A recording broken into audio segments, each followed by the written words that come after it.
Salut à toutes et à tous et bienvenue dans la rubrique Zen en stage de la chaîne YouTube de l'IFPS de Lorient. Aujourd'hui, on va parler de stages en Europe et à l'international. J'ai la chance d'avoir à mes côtés ma super co-animatrice, Lou, qui est très intéressée par le sujet. Salut Nils et bonjour à tous nos auditeurs. Oui, je suis super motivée pour un stage à l'étranger l'an prochain et je suis hyper curieuse de savoir comment toi tu as fait Nils, puisque tu es en plein dedans, tu vas partir bientôt, c'est ça? Et oui Lou, dans quelques semaines, je m'envole pour un stage au Cambodge. Je peux te dire que la préparation demande une bonne dose d'organisation et ce n'est pas toujours simple. Mais l'idée, c'est de vous montrer que c'est réalisable à condition de s'y prendre correctement. Waouh, le Cambodge, ça donne envie. Alors raconte-nous, par où tu as commencé concrètement? Quelle a été la toute première étape pour toi? Ma première étape a été de télécharger et remplir la fameuse feuille de projet disponible sur Moodle dans la rubrique Stage. C'est un peu la porte d'entrée. Et attention, cette fiche, il faut la co-rédiger avec son référent pédagogique. Ça signifie qu'il faut prendre rendez-vous avec lui en amont pour bien construire ton projet et le valider ensemble. C'est super important. Sans cette validation, tu ne peux pas avancer. Ah d'accord, donc si la FIS n'est pas validée, c'est mort pour le stage international. Et qu'est-ce qui pourrait empêcher cette validation par exemple? C'est une excellente question, Lou, et c'est un point clé. La validation est basée sur plusieurs critères. L'IFPS veut s'assurer que tu as un parcours de formation qui tient la route.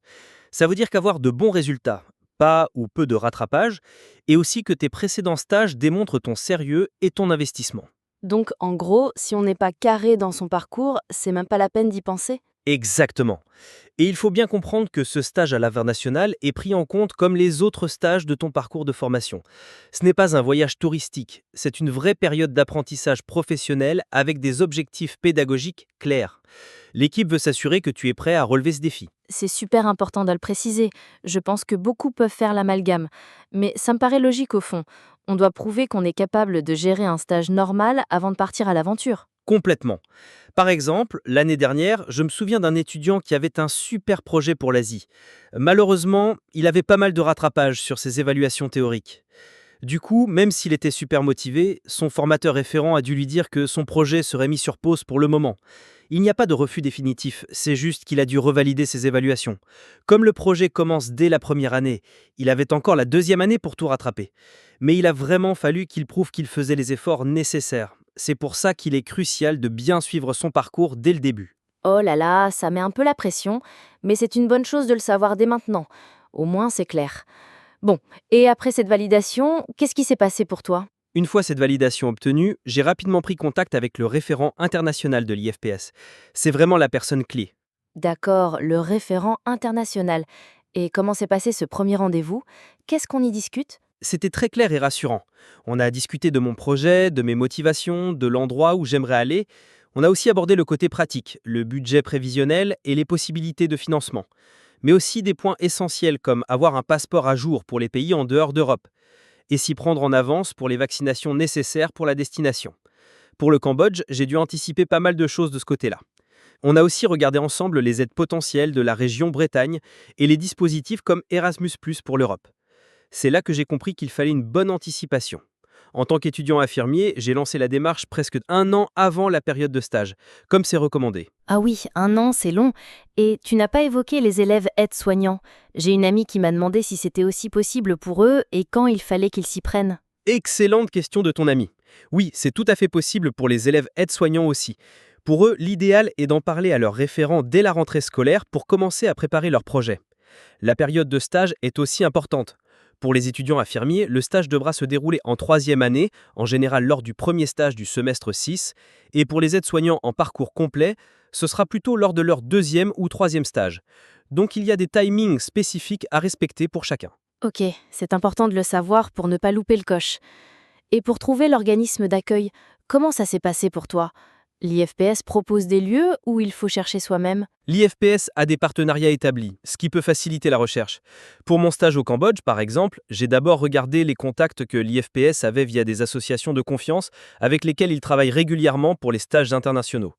Pour l'Europe, l'IFPS cherche à développer des partenariats via Erasmus ⁇ Alors si tu as une idée précise d'une structure qui t'intéresse, tu peux aussi faire des recherches autonomes et démarcher directement. Mais l'IFPS sera là pour t'accompagner. L'essentiel, c'est que le stage corresponde à ton cursus de formation et soit validé par l'Institut. Et la langue?